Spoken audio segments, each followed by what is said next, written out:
Bueno, pues vamos a iniciar con nuestro tema del día de hoy.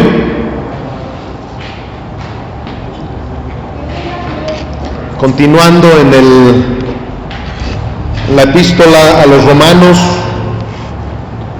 la cual, no sé ustedes, pero para mí ha sido de mucha bendición el estar escudriñando cada una de estos versos que hemos estado viendo de una manera expositiva, porque en realidad, como lo habíamos platicado desde un principio, en Romanos encontramos lo que es la base del cristianismo, lo que es la base de nuestro diario vivir. Todos los que somos cristianos necesitamos empaparnos.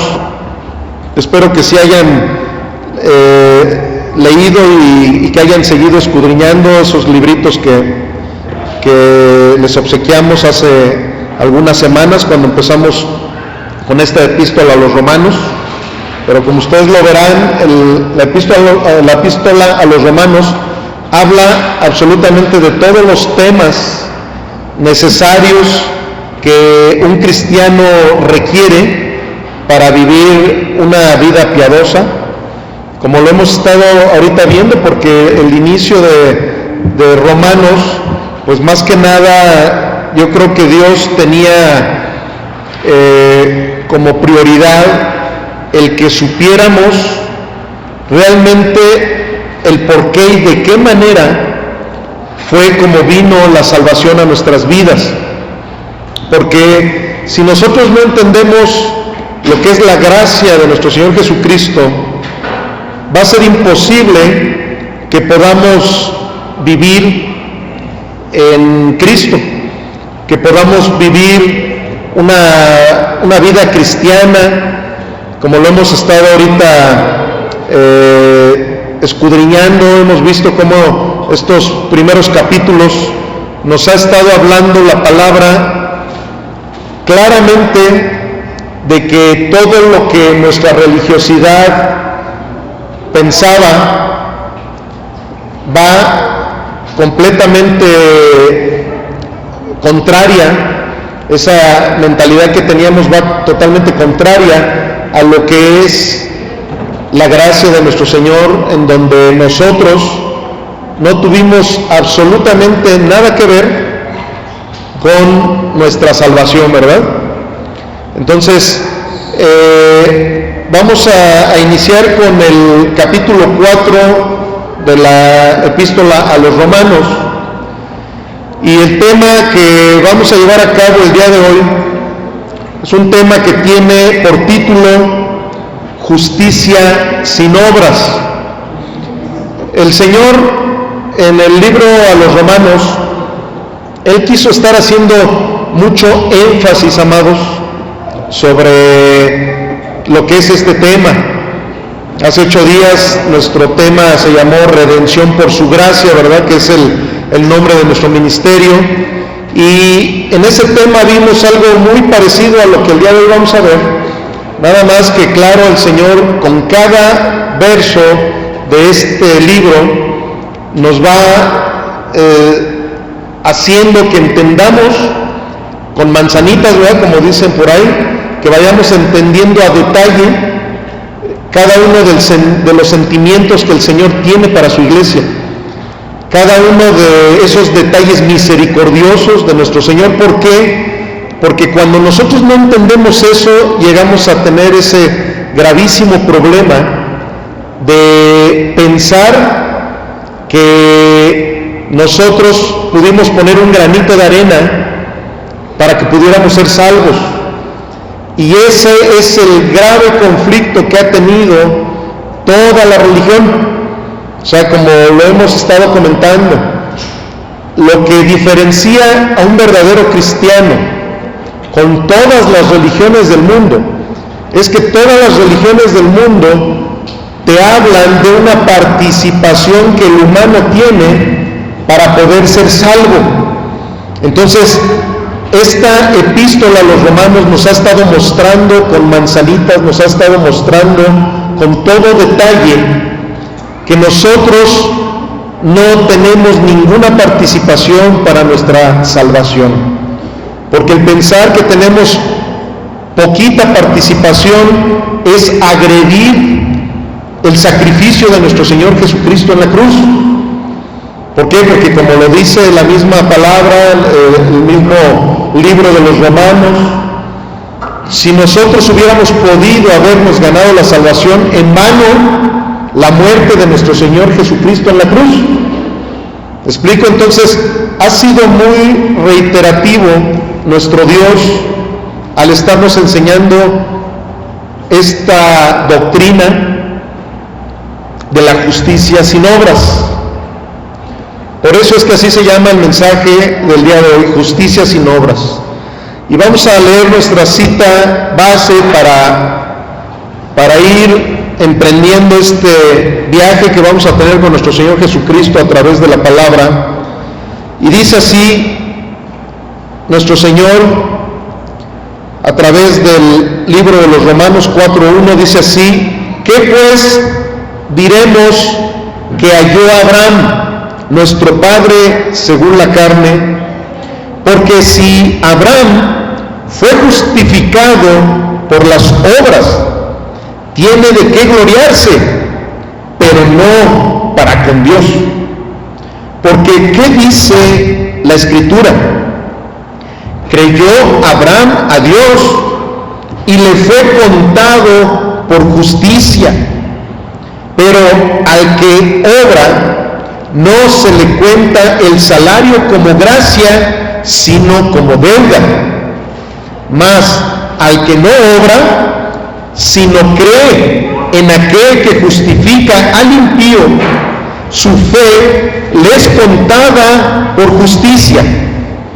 Como también David habla de la bienaventuranza del hombre a quien Dios atribuye justicia sin obras, diciendo: bienaventurados aquellos cuyas iniquidades son perdonadas y cuyos pecados son cubiertos. Bienaventurado el varón a quien el Señor no inculpa de pecado. Es pues esta bienaventuranza solamente para los de la circuncisión, o sea, para los judíos, o también para los de la incircuncisión, o sea, los gentiles y todos nosotros. Porque decimos que a Abraham le fue contada la fe por justicia. ¿Cómo pues le fue contada? Estando en la circuncisión o en la incircuncisión. No en la circuncisión, sino en la incircuncisión. O sea, no como judío, sino cuando todavía él ni siquiera era judío. Y recibió la circuncisión como señal, como sello de la justicia de la fe que tuvo, estando aún incircunciso, para que fuera padre de todos los creyentes no circuncidados, a fin de que también a ellos la fe les sea contada por justicia, y padre de la circuncisión para los que no solamente son de la circuncisión, sino que también siguen las pisadas de la fe que tuvo nuestro padre Abraham antes de la circuncisión. Voy a orar.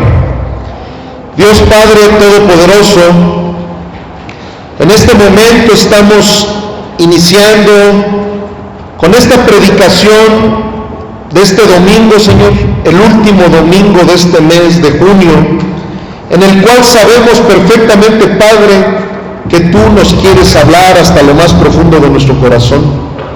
Y por ello, Padre eterno, yo invoco el poder, el imperio de tu Espíritu Santo sobre nuestras vidas, Señor.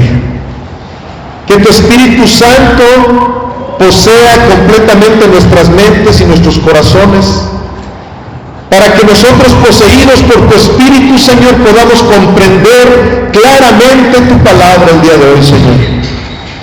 Necesitamos tanto al precioso Espíritu Santo sobre nuestras vidas, en nuestras vidas, para que cada uno de nosotros podamos ser iluminados, Dios, de esa misma manera como fue iluminado Abraham para entender quién era el Cristo, de esa misma manera como fue iluminado David, para que desde antes de que él llegara a la dispensación de la gracia, él ya pudiera tener esos destellos de lo que era la gracia, de lo que era ser perdonado por la fe y no por las obras, Señor.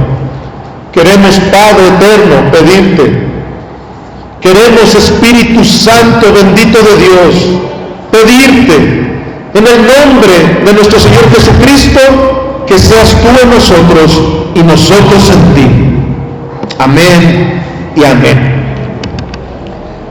Bueno, pues como lo estamos aquí viendo,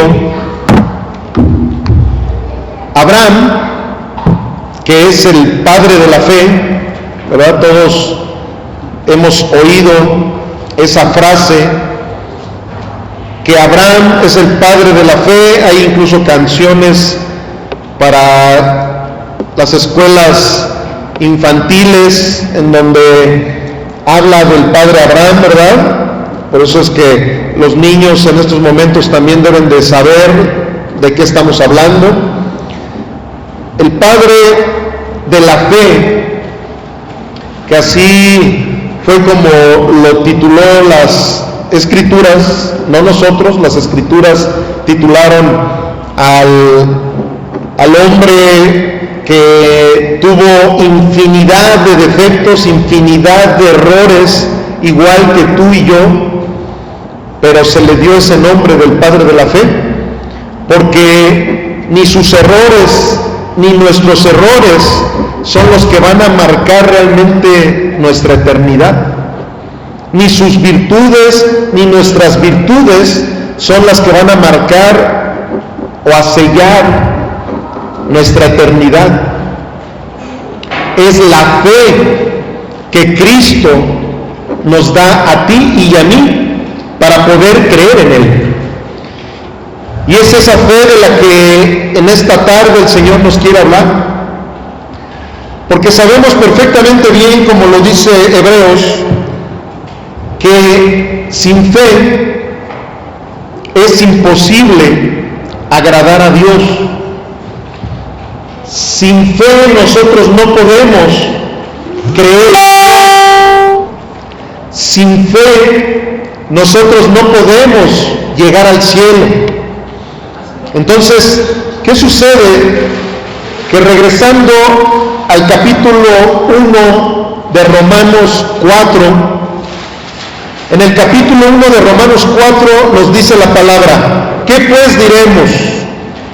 Que halló Abraham, nuestro padre según la carne, porque si Abraham fue justificado por las obras, tiene de qué gloriarse, pero no para con Dios. Aquí estamos viendo que Pablo, cuando les está dando esta doctrina a las iglesias de Roma, Pablo tiene que explicarles a cada uno de ellos el por qué es que Abraham fue justificado, después de que Abraham en realidad tuvo muchas obras buenas también, así como tuvo muchos defectos, muchos errores, también tuvo muchas obras buenas. ¿Y qué sucede? Que todos los seres humanos, así como tenemos obras malas, también tenemos obras buenas. Pero ¿qué ha sucedido con el ser humano natural? Que pensamos que esas obras buenas, que frecuentemente son menos que las obras malas, pensamos que esas obras buenas son las que nos pueden justificar para que Dios nos dé su favor.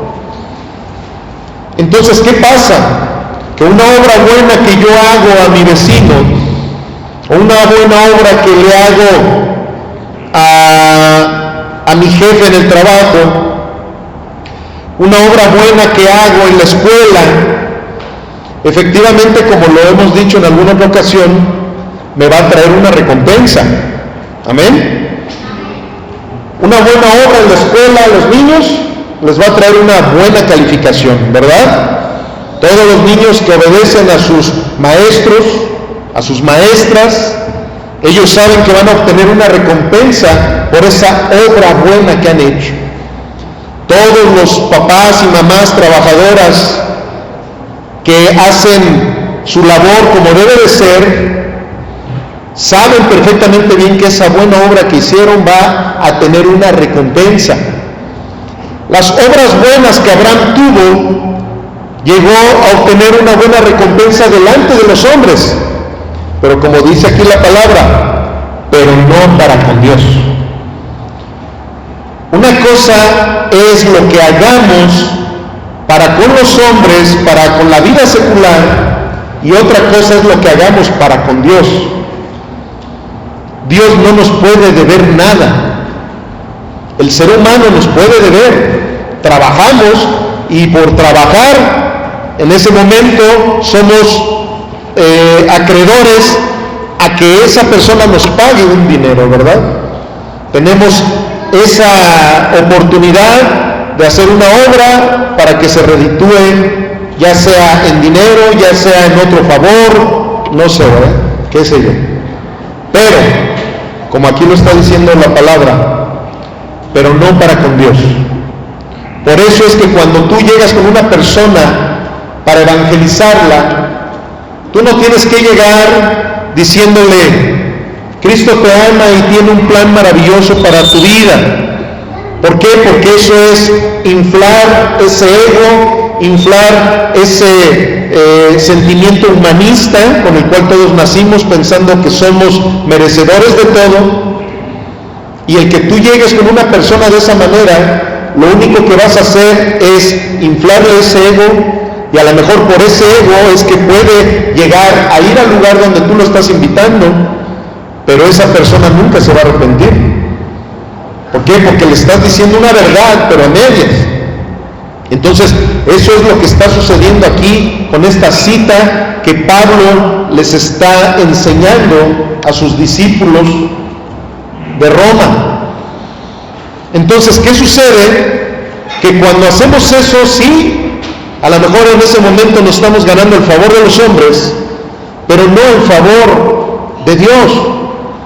El favor de Dios viene no por mis obras, sino por la fe que yo ponga en Cristo Jesús.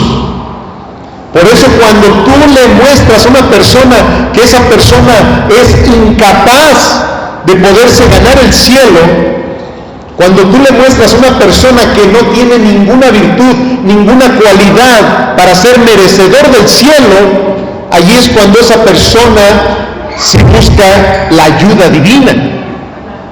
Y ahí es donde entra la gracia, porque tú ya le mostraste con la ley la condición en la que esa persona está viviendo.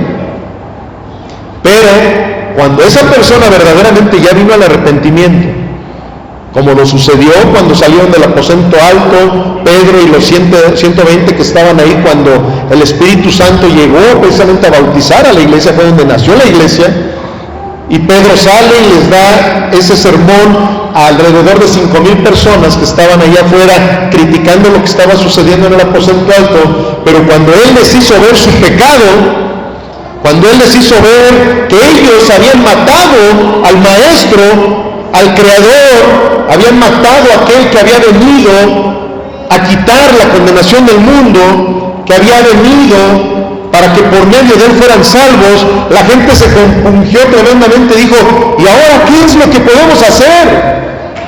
Y ya vino, ahora sí, la gracia, ¿verdad? Dijo, arrepiéntanse y entreguen su vida a Jesús. Hay algo bien importante que también debemos de entender. Nunca decirle a una persona, recibe a Jesús, no, acepta a Jesús, porque no somos nosotros los que lo aceptamos, Él es el que nos acepta a nosotros. Entonces a lo mejor sí puedes decirle, recibe a Jesús como tu Señor y tu Salvador. O sea, no acéptalo, no. Pero al decir recíbelo como tu Señor, ya es muy diferente. No es de que lo esté yo aceptando, lo estoy recibiendo a alguien a quien me voy a postrar. Estoy recibiendo a alguien, es como cuando dicen, recibe a tu nuevo jefe que va a llegar aquí a las oficinas donde trabajas. Al momento en que te están diciendo recibe a tu nuevo jefe, es porque lo vas a recibir sujetándote a él, porque es tu jefe, ¿verdad? Eso es exactamente lo mismo que nosotros debemos de hacer con las personas a las cuales evangelizamos. Pero bueno, el tema de hoy no es evangelismo, pero siempre el Señor nos lleva a ese rubro, ¿verdad? ¿Para qué? ¿Para qué nos lleva siempre al evangelismo? Porque vean lo que está sucediendo en el mundo, vean lo que está sucediendo en nuestra congregación. ¿Y qué pasa? Que la gente muchas veces dice, sí, es que el mundo cada vez está más mal. El mundo, nuestra ciudad, antes no había la promiscuidad que ahora hay. No habían esas marchas que acaba de haber el fin de semana pasado.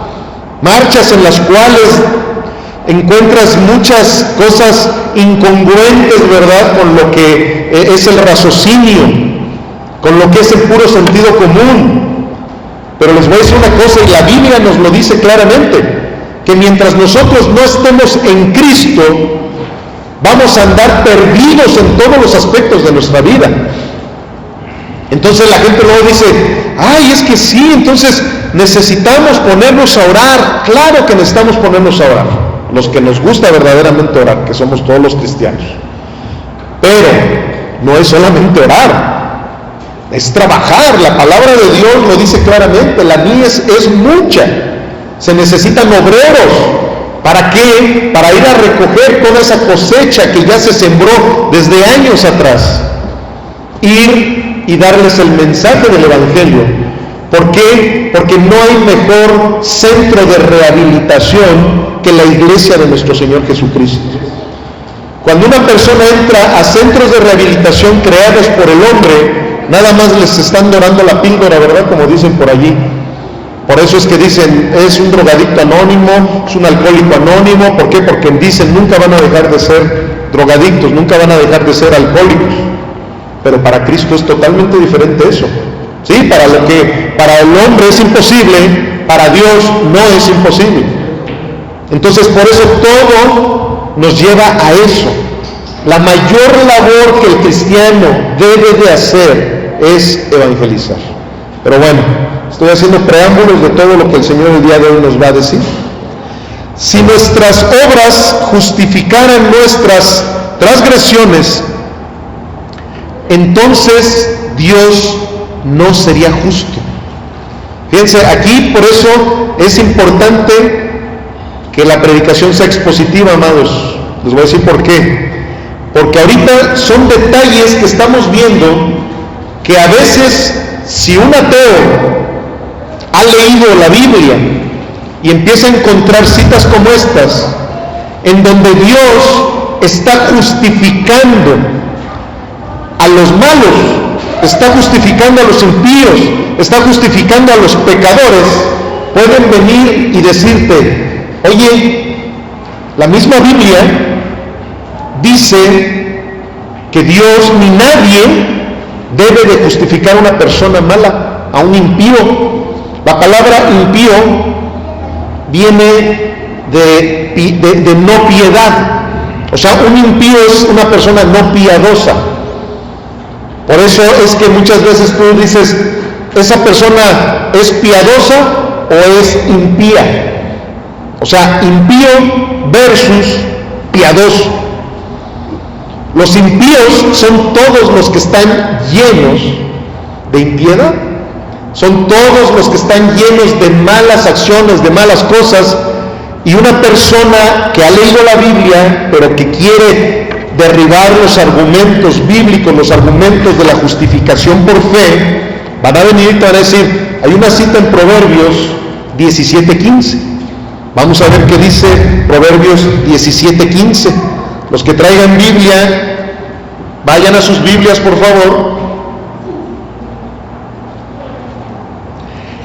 Y dice así: el que justifica al impío y el que condena al justo, ambos son igualmente abominación a Jehová. ¿Sí dice así o no? Entonces cualquiera podría decir, oye, Proverbios, que es palabra de Dios, está diciendo que nadie debe de justificar a alguien malo y nadie debe de condenar a alguien bueno, porque eso es abominación para Jehová. Y eso es una gran verdad, amados.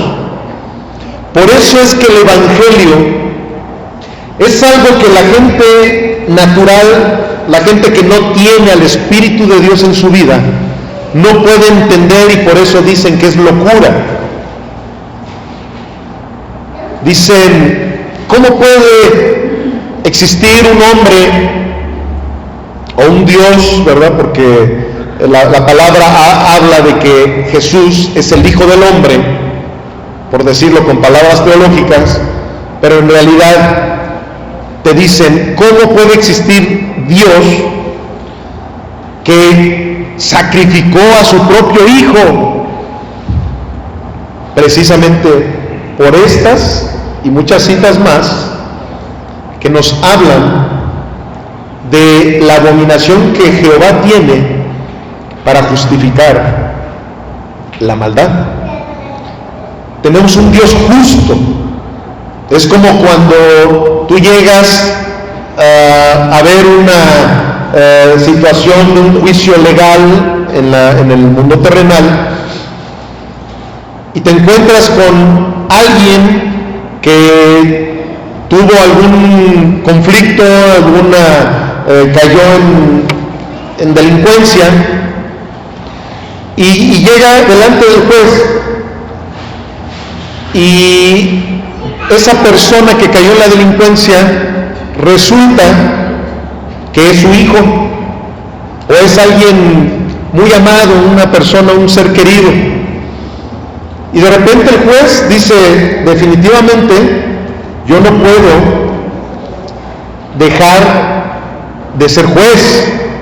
Mi integridad como juez es condenar al que ha hecho lo malo. Pero de repente esa persona se dan cuenta de que puede tener una libertad bajo fianza. Y el juez dice, tú tienes una libertad bajo fianza, tienes que pagar $1,000,000 y de esa manera tú vas a salir libre. Pero sorpresa, esa persona no tiene, como dicen por ahí, ni en qué caerse muerto. Pero el juez, como ama tanto a esa persona que se le está juzgando, dice, bueno, yo no puedo evitar el juicio, pero sí puedo sacar de mi bolsa el $1,000,000 que se requiere para que ese ser que yo tanto amo pueda quedar libre. ¿Sí me estoy explicando? ¿El juez fue injusto? Por supuesto que no fue injusto, porque él hizo justicia y él hace con su dinero lo que quiere. Eso es precisamente el Evangelio de nuestro Señor Jesucristo. Pero la gente impía, que no son piadosos, que no son misericordiosos, por eso no pueden entender el Evangelio de Jesús. Porque para ellos dicen, no, yo, de que lloren en su casa, que lloren en la mía, que lloren en la de ellos. Esa es la ideología, o esa es la filosofía del mundo, del impío, del que no es piadoso. Por eso vemos que Abraham es el padre de la fe. Él no fue justificado por sus obras. Él no fue justificado por sus obras, y vamos a seguir leyendo Romanos. Ahora vamos al verso 3, en donde, con signos de interrogación, dice, ¿por qué? ¿Qué dice la Escritura? Creyó Abraham a Dios. Digan conmigo, creyó Abraham a Dios. Ok. Y le fue contado por justicia. Pero al que obra, no se le cuenta el salario como gracia, sino como deuda. Mas al que no obra, si no cree en aquel que justifica al impío, su fe le es contada por justicia. Aquí no dice la palabra, y Abraham creyó en Dios. No dice así, ¿verdad? ¿Cómo dice? Creyó a Dios. Es diferente que tú creas en Dios a creer en Dios. Esa simple palabra, que una tiene una sola letra y la otra tiene dos letras, tiene una gran diferencia.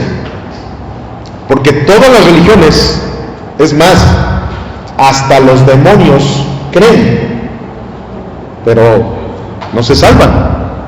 La Escritura lo dice, ¿verdad?, en Santiago. Hasta los demonios creen. O sea, ¿por qué? Porque tú llegas con alguien y tú le dices, ¿crees en Dios? Y el 90% de la gente a la que le hagas esa pregunta te va a decir que sí. ¡Claro! Y de repente te dicen, y también creo en la virgencita de fulanita, sultanita, en el santito de este, en el otro, en el aquel, en el bla, bla, bla, bla, bla, bla, bla. Entonces en ese momento te das cuenta y dices, sí crees en Dios, pero no le crees a Dios, porque si le creyeras a Dios, no tendrías idolatría, ¿verdad? Empezando por ahí. Entonces, no es lo mismo creer en Él que creerle a Él. Y aquí nosotros necesitamos entender ¿por qué es el Padre de la fe? Aquí la palabra nos está diciendo claramente que esa credibilidad, esa convicción, porque no es lo mismo emoción que convicción, esa convicción que Abraham tuvo en Dios, en Cristo, esa fue la convicción que le dio la salvación. Esa fue la convicción, y esa convicción fue la que hizo que, como se los he dicho muchas veces, la salvación no es por obras, pero resulta en obras. Entonces ahí sí, las obras en la fe que tuvo Abraham lo llevó a hacer una serie de acciones en fe, que lo llevó a ser el padre de la fe. Mas al que no obra, sino cree en aquel que justifica al impío, su fe le es contada por justicia. Veamos en Hebreos 11:8, qué es lo que nos dice la Escritura sobre esas acciones en fe que tuvo Abraham para poder ser justificado. Porque hay veces, amados, que nosotros tenemos esa muy mala idea de que, como ahorita lo platicábamos, llegas, evangelizas a una persona y les dices, Dios te ama y tiene un plan maravilloso para tu vida, y luego ¿qué sigue? Mira, si tú haces esta oración de fe, o la oración del pecador, o le han puesto muchos nombres, si tú haces esta oración, tú ya vas a ser salvo. A ver, repite conmigo. Y la iglesia tradicional de Roma le llama el credo. De hecho, es un credo que se usaba en la iglesia primitiva. Era un credo que se usaba en la iglesia primitiva, pero hay cosas que debemos de entender. En la iglesia primitiva, el hecho de que tú llegaras con una persona y decirle, a ver, repite conmigo, creo en un solo Dios, el creador del cielo y de la tierra, de todo lo visible y lo invisible. Creo en un solo Señor Jesucristo y todo lo que ya conocemos como el credo de los apóstoles.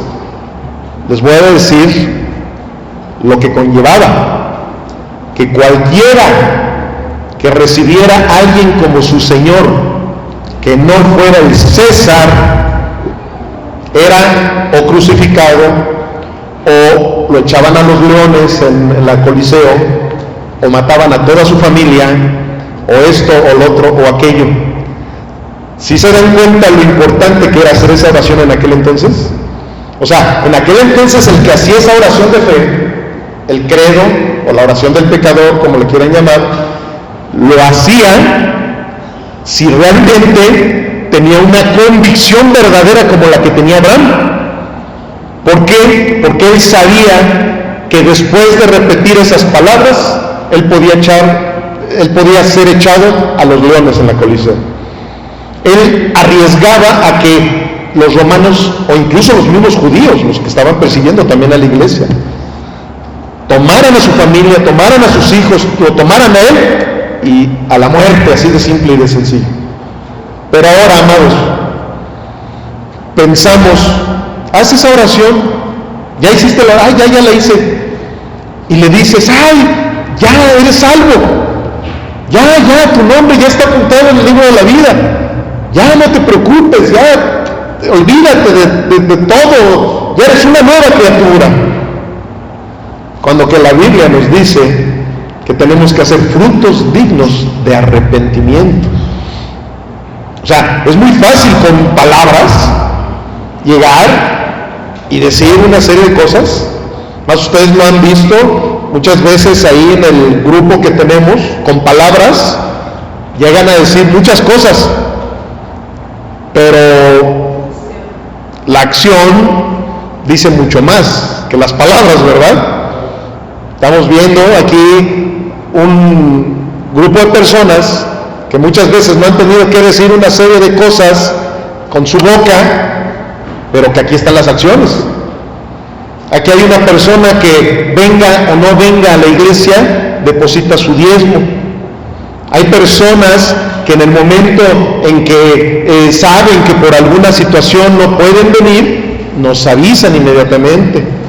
Hay personas que pasan una serie de tribulaciones para poder llegar, vienen incluso de otra ciudad, pero aquí están. Y no porque esto sea el todo, no, pero si aquí no estás bien, si no estás bien con tu iglesia local, ¿cómo puedes decir que estás bien con Dios? O sea, aquí estamos, y todavía apenas estoy dando la introducción de lo que realmente es la fe, y por qué Abraham fue nombrado el padre de la fe.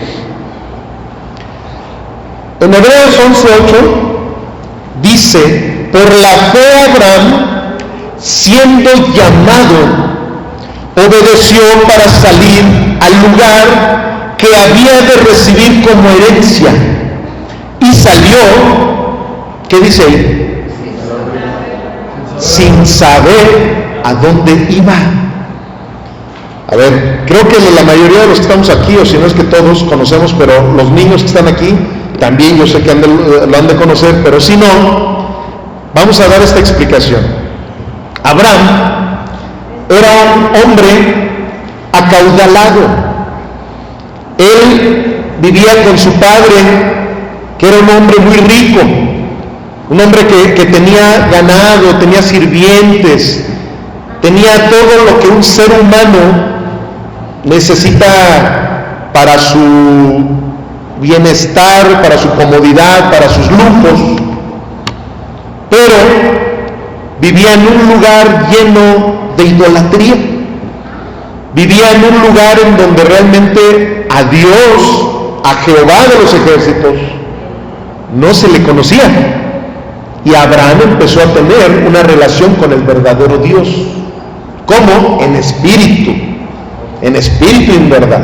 no por medio de una imagen, no. ¿Por qué? Porque su papá y todos sus familiares de donde él vivía, en Canaán, ahí sí se guiaban como de la iglesia tradicional de donde venimos todos nosotros.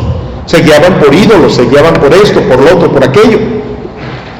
Y llega la voz del Señor y le dice a Abraham: salte de tu tierra y de tu parentela y ve al lugar que yo te mostraré.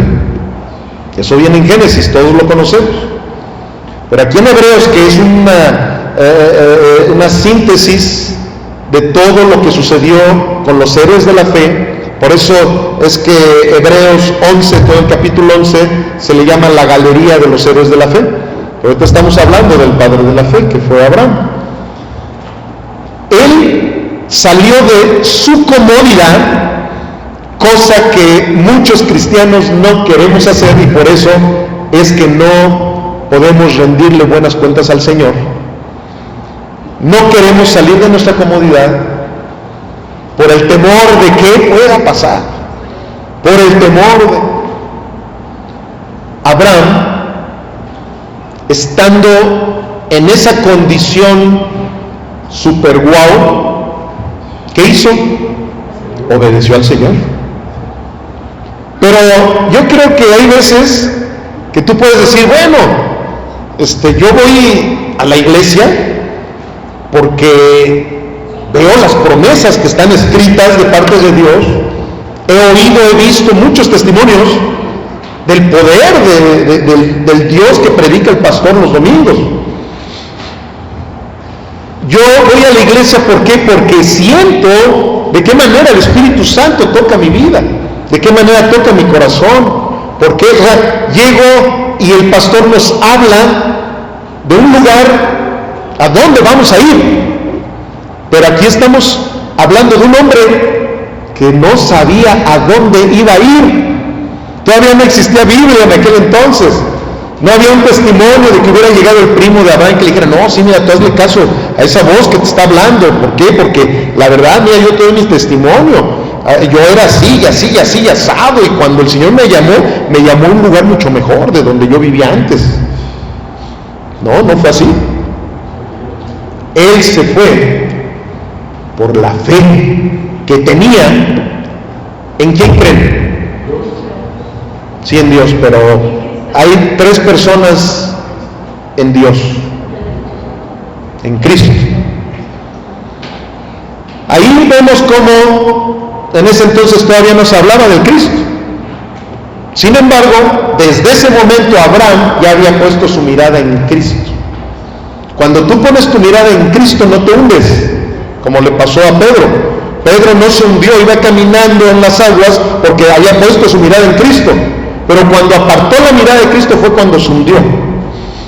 Entonces, desde ese momento, él estaba poniendo la mirada en el Señor.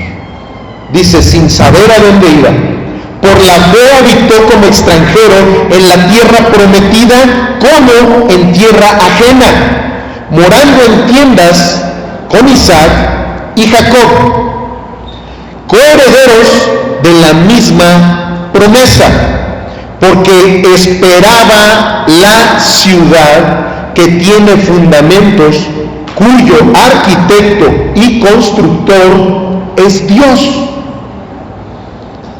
¿Quién es esa ciudad? ¿Quién es esa construcción, esa edificación? Cristo, claro, la iglesia es el cuerpo de Cristo. O sea, en ese momento, dice la palabra de Dios precisamente, él dejó su tierra, su parentela, las riquezas. Claro, sí salió con una buena herencia, ¿verdad? Porque dice la palabra que iba con criados, iba con su esposa Sara, iba con su sobrino Lot, pero, o sea, tú imagínate, eres un fresita que vive en una de las mejores colonias de tu ciudad, y de repente te dicen, ¿sabes qué? Salte de ese lugar, tráete tu casa de campaña, tráete tu cantimplora, tráete, porque ahorita te vas a ir a andar vagando en el bosque, y qué bueno fuera que allá hubiera sido bosque. No, allá no era bosque, allá era desierto. Y vente de excursión indefinida. Es bien padre irse de excursión y a mí me encanta, no sé si a ustedes les gusta, a mí me encanta ir a acampar, esto, lo otro, aquello, pero porque sé que voy a regresar a la comodidad de mi casita, ¿verdad? Así es. Digo, voy a andar sin internet una semana, pero no importa, ¿verdad? Voy a regresar a la comodidad, ¿verdad? De mi ciudad, del lugar. Pero aquí no era así, amados.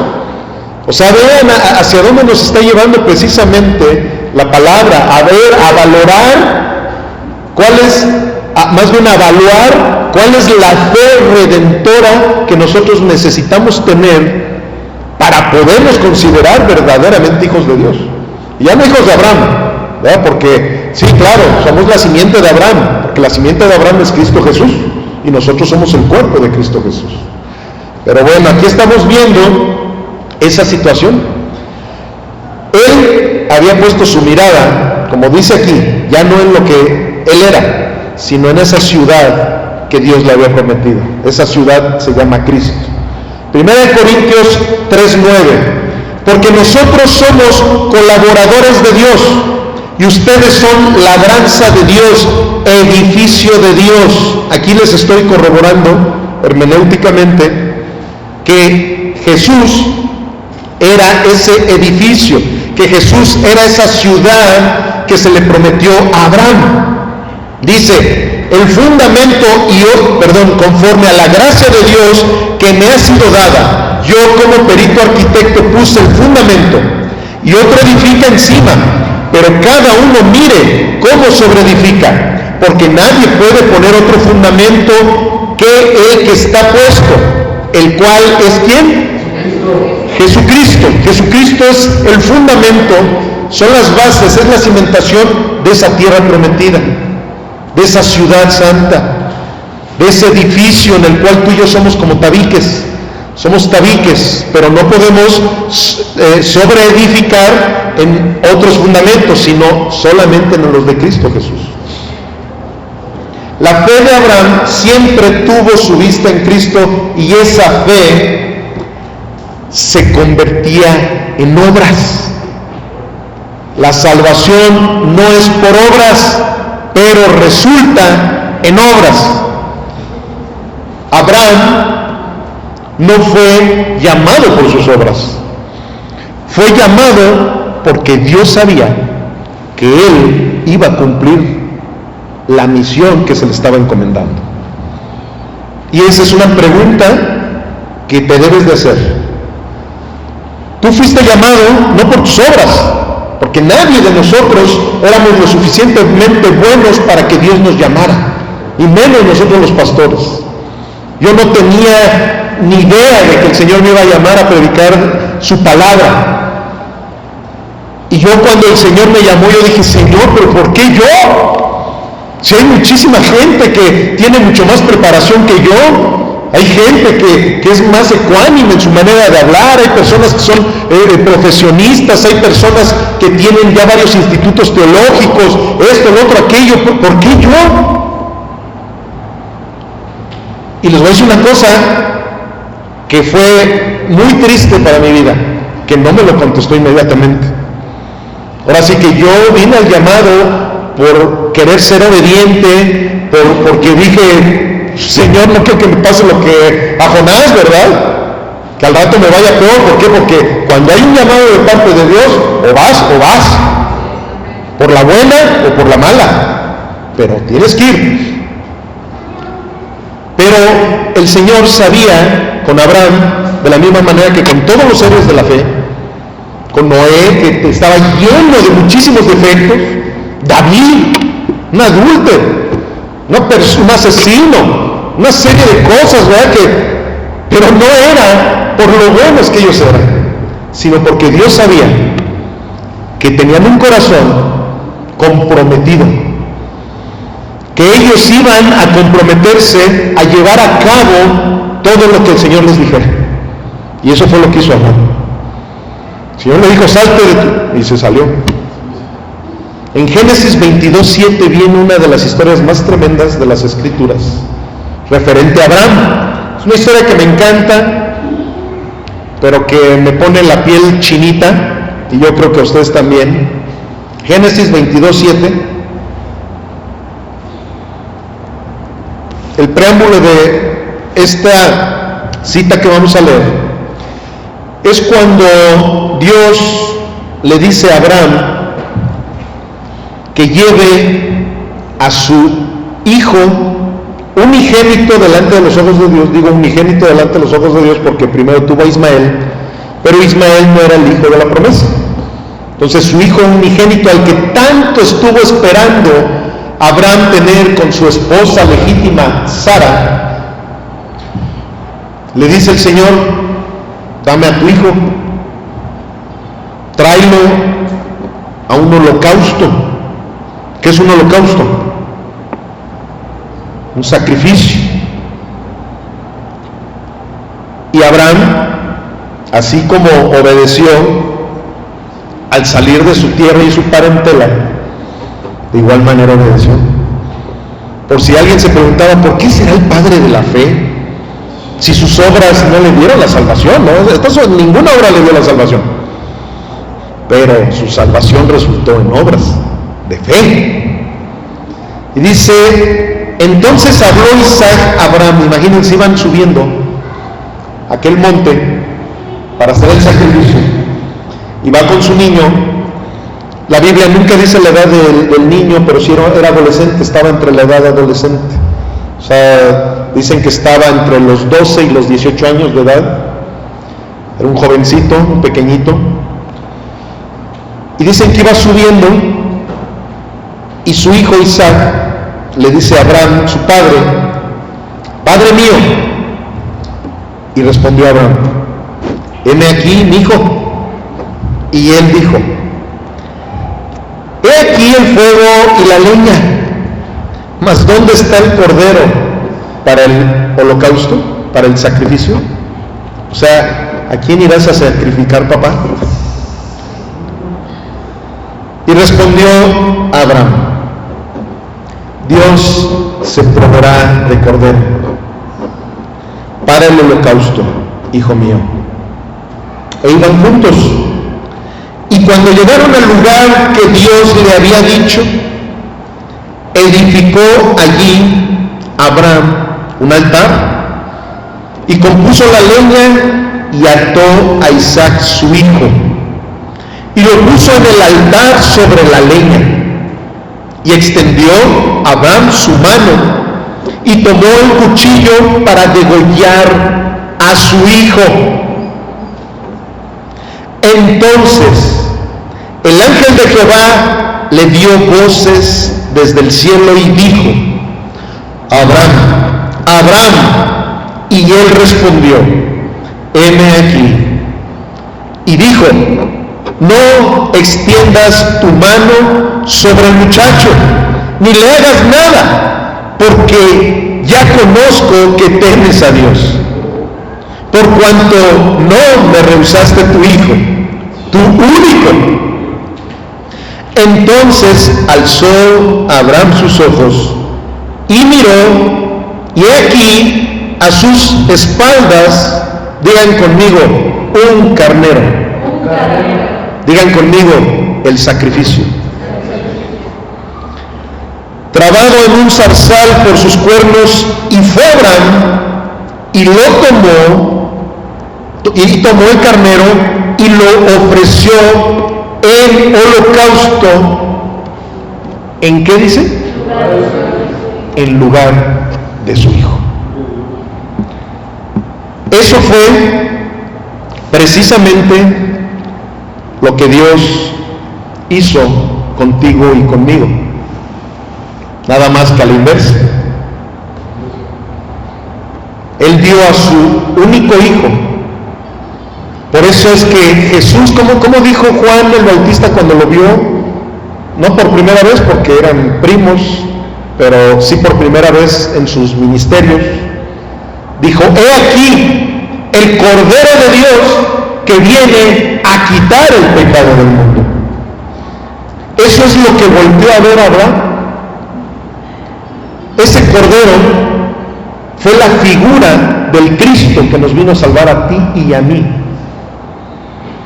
En ese momento Y esto es algo bien importante que también entiendan esos pobres ateos que no saben por dónde querer atacar a mi Señor, en donde también empiezan a hablar de este tema.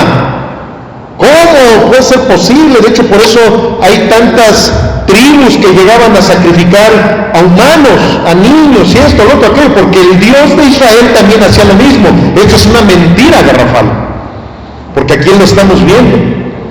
Aquí detuvo la mano de Isaac en el momento en que ya se iba a hacer un sacrificio a ese muchachito. Dios no sacrificó a Isaac. En su lugar puso a ese carnero, a un animalito sin mancha. Es más, Isaac, por muy chiquillo que estaba y lo que sea, tenía mancha, porque todos los seres humanos tenemos pecado, todos los seres humanos. Entonces, él sí tenía mancha, sin embargo el carnero no. Era un carnero inocente, de la misma manera que sucedió con mi Señor Jesucristo. Jesucristo no tenía mancha, no tenía un solo pecado, y murió por todos nosotros que sí teníamos pecado. Pero bueno, aquí estamos viendo por qué Abraham era el padre de la fe. La fe no se basa en creer en Dios, sino en creerle a Dios. Abraham, desde que iba subiendo al monte, él sabía que Dios lo iba a esperar con una sorpresa.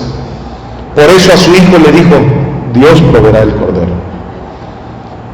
Él no caminó sintiendo o sabiendo o bien, como Tomás, ¿verdad? Que él quería ver, quería tocar, quería sentir. No, él iba por fe. Él sabía perfectamente con quién estaba tratando. Y él sabía que si ese cuchillo hubiera tenido que haberse metido en el cuello de su hijo, él confiaba más en Dios que en los sentimientos que él pudiera haber tenido por su hijo. Allí es donde no concuerda la fe de muchos cristianos con la fe bíblica. ¿Cómo puede ser posible que no puedo soltar mi diezmo porque la verdad dijo no vaya a ser la de malas que me quede sin comer? Entonces no crees realmente en el Dios que predica la Biblia. Entonces no creemos de la manera como lo estamos viendo con Abraham. Esas personas que dicen: ay, es que no voy a la iglesia porque me cayeron visitas, y ay, ¿qué van a decir de mí? Que digan misa. O sea, a mí me debe de interesar lo que Dios piense de mí, no lo que los hombres piensen de mí. A menos, ¿verdad? Que bueno, es una oportunidad, me llegaron visitas, los voy a evangelizar. Entonces no importa que no vaya al culto, de todas maneras estoy honrando y glorificando a Dios con las acciones que estoy teniendo, ¿verdad? Porque no nos vamos a ir a ningún extremo, pero sí que le demos verdaderamente el primer lugar a Dios, como por ahí alguna hermanita puso en el grupo, y por eso les hice la pregunta. Algunos me la contestaron, algunos no la contestaron, pero precisamente el poner en primer lugar a Dios, a ponerlo por sobre todas las cosas, que eso es lo que nos dice la Biblia desde Génesis hasta Apocalipsis, es no estar pensando en tus sentimientos, no estar pensando en cómo agradar a los hombres, sino pensando en cómo agradarle a Dios, no buscando la vida efímera que aquí tenemos, sino buscando el reino eterno, los tesoros que están en el cielo. Tu sacrificio nunca será mayor que la bendición que Dios va a proveer en tu vida. Eso es una promesa que Dios nos hace, amados.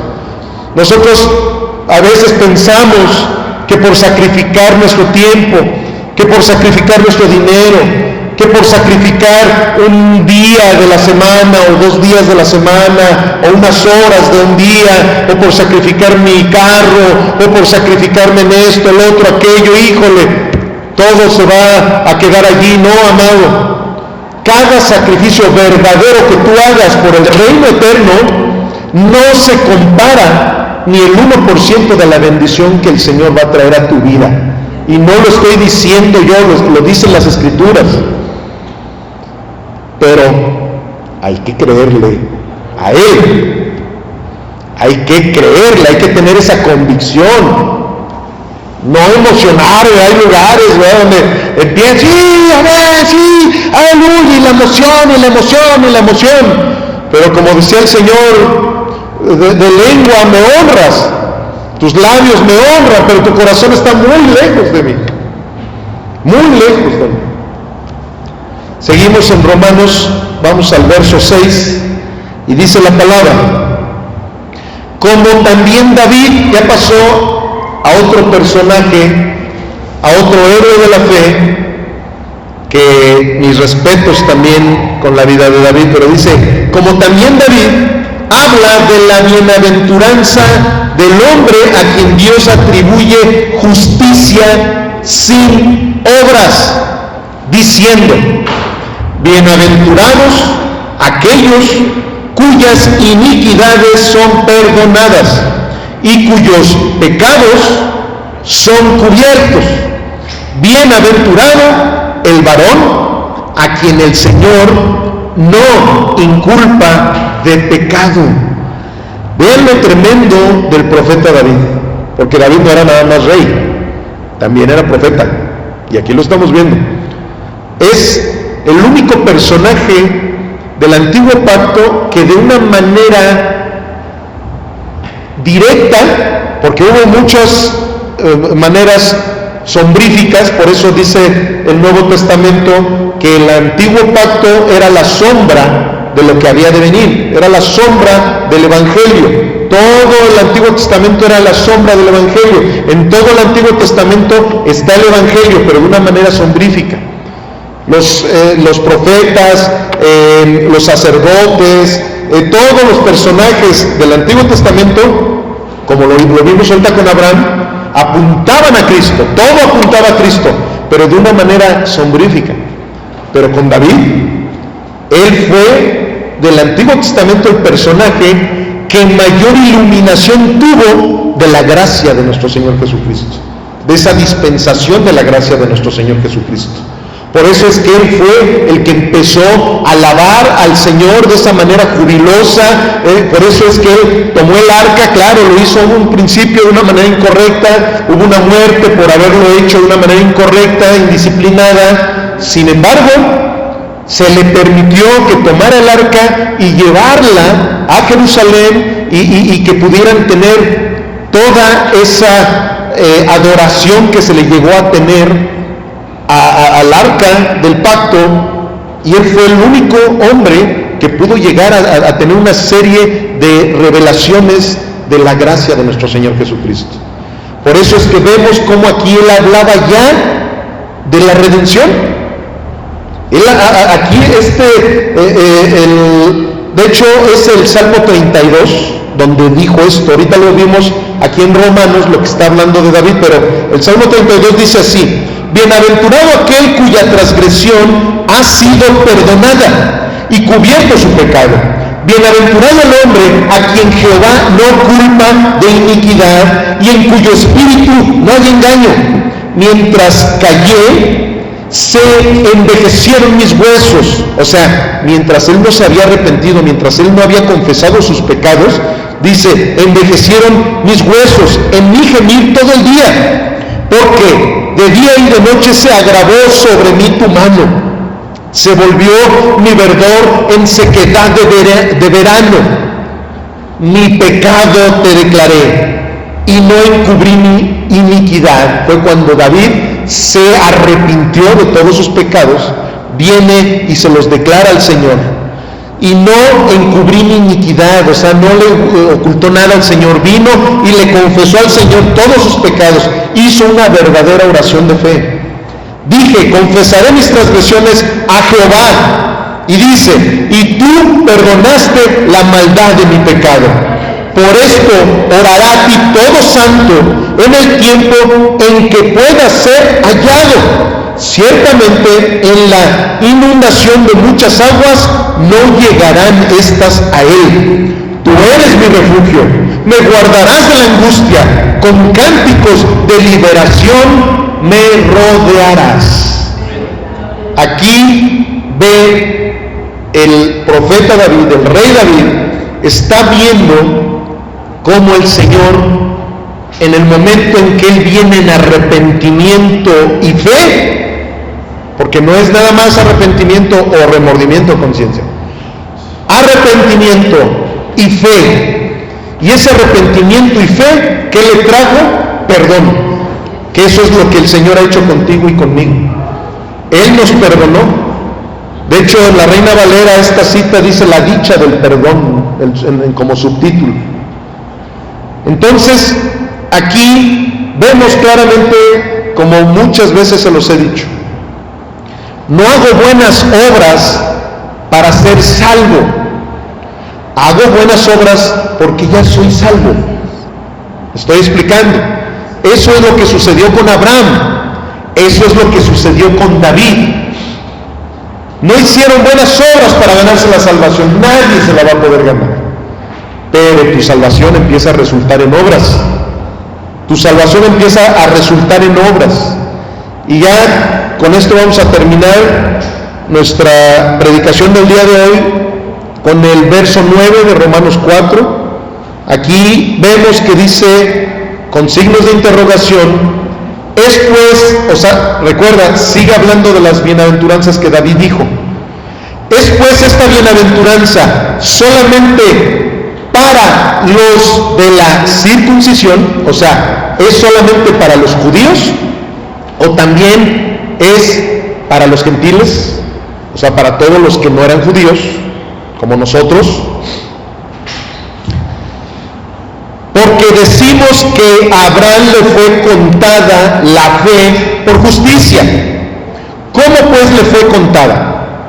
Estando en la circuncisión, o sea, siendo judío. Recuerden que precisamente ese pacto fue un pacto que Dios hizo con Abraham, lo de la circuncisión, pero cuando Abraham ya era salvo, cuando Abraham ya había creído en Dios.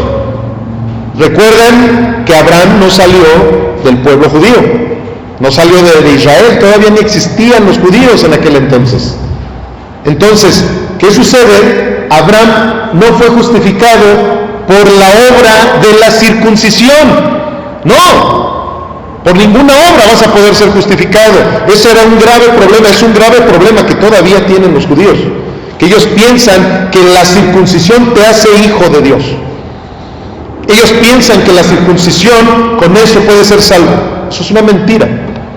Es una mentira que el enemigo, por medio de su religiosismo, les ha llevado a todo lo feo que los pobrecitos han vivido y siguen viviendo, porque no reconocieron al Señor. A lo suyo vino y los suyos no lo recibieron, pero tú y yo sí le recibimos al Señor. Entonces todas estas promesas vienen a la simiente de Abraham, que es en Cristo Jesús, que somos todos nosotros. Eso es lo que aquí está diciendo esta palabra. Y recibió la circuncisión como señal, como sello de la justicia de la fe que tuvo estando aún incircunciso, para que fuera el Padre de todos los que creen, de todos los creyentes no circuncidados, a fin de que también a ellos la fe les sea contada por justicia. A ti y a mí, por esa fe nos es contada como justicia. Esa fe que tuvo Abraham en Dios, esa fe que ahora tú y yo tenemos en Dios, esa fe que tenemos en nuestro Señor Jesucristo, de que Él nos rescata de nuestros pecados, esa es la fe que es contada por justicia para nosotros también. Y Padre de la circuncisión, o sea, también es Padre de los judíos, para los que no solamente son de la circuncisión, sino que también siguen las pisadas de la fe que tuvo nuestro padre Abraham antes de ser circuncidado. Digan conmigo, las pisadas de la fe. Nosotros debemos de entender, amados, que si tú y yo hemos sido justificados por la fe en Cristo Jesús, nuestras pisadas deben de ser como la fe de Cristo, como la fe de Abraham, como la fe de Noé, como la fe de David, esas mismas pisadas. Por eso la importancia de que estemos escudriñando la Biblia, para que ese sea el ejemplo que nosotros debamos de seguir.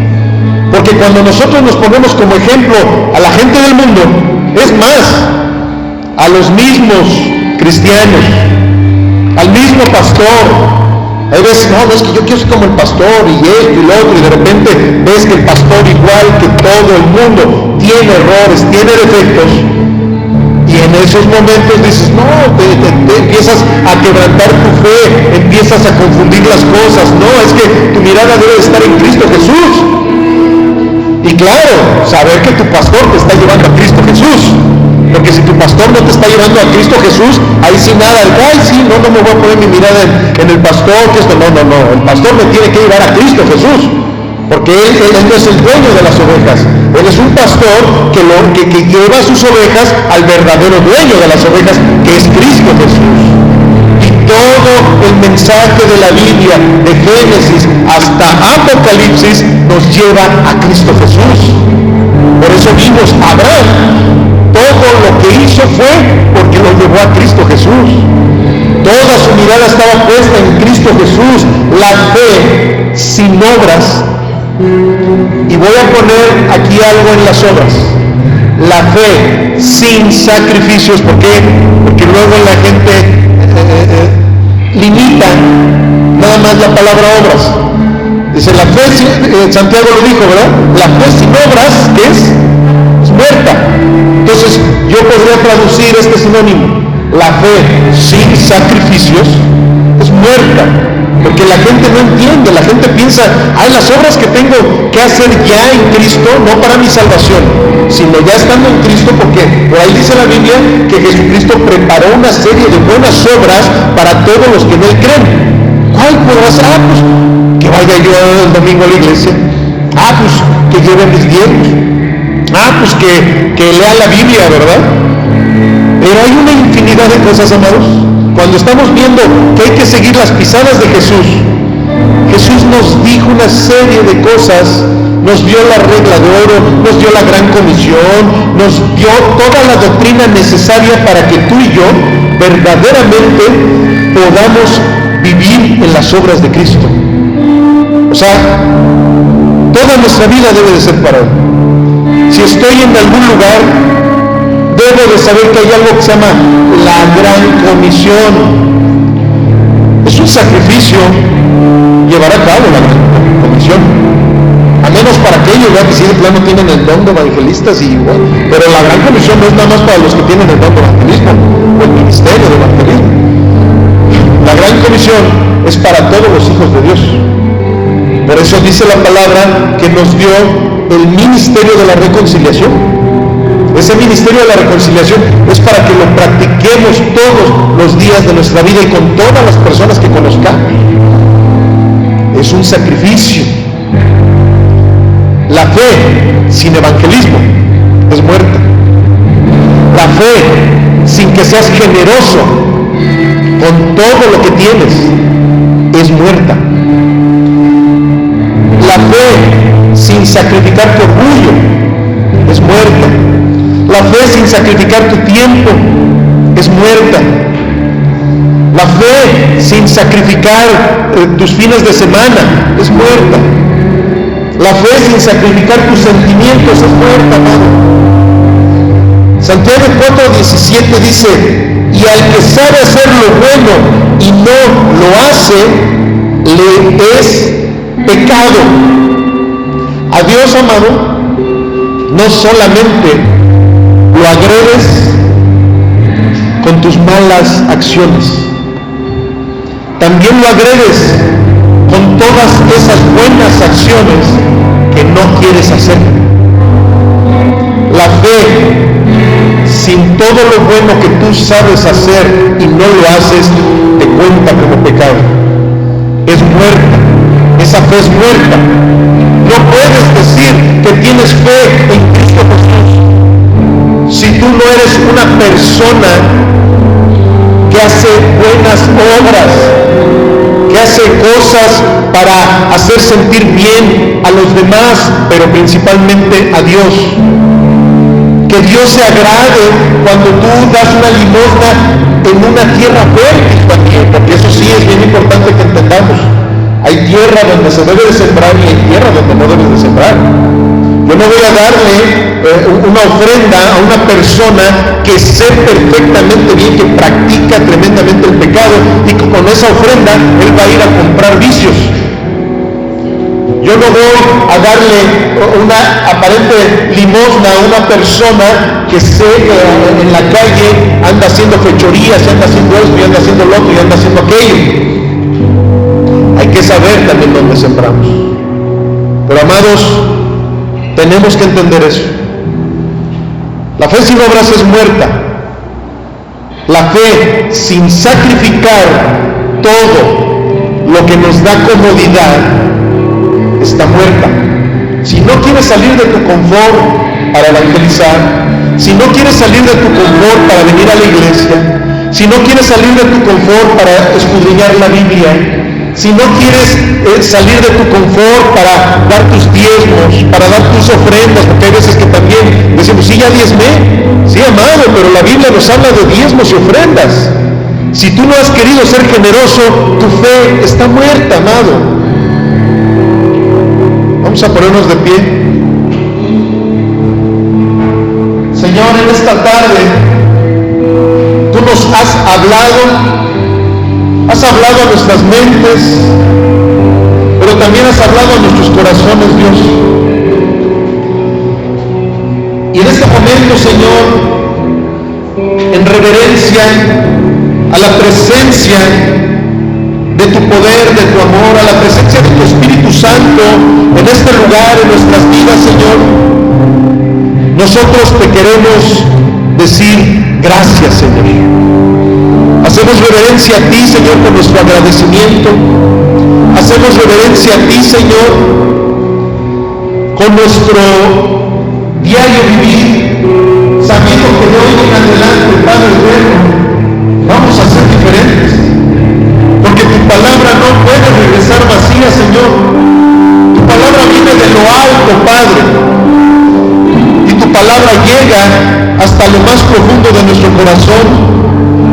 Y en el momento en que tú así lo decidas, esa palabra empezará a echar fruto. Y eso es lo que pedimos en esta tarde, Dios. Queremos, Padre mío, entregarte mucho fruto de todas esas semillas que tú has depositado en nuestras vidas, Señor. Queremos ser hombres y mujeres de fe, una fe sacrificial, una fe en espíritu y en verdad. Queremos cada uno de nosotros, Señor, que tú lees completamente todas nuestras escrituras. Nuestras escrituras, Padre mío, seculares, nuestras escrituras espirituales, devocionales. Ayúdanos, Dios, porque sin tu Espíritu Santo nada de esto podríamos nosotros vivir. Nos ponemos en tus manos preciosas, Señor, en el nombre poderoso de Jesús el Cristo, el Hijo del Dios viviente. Amén y amén.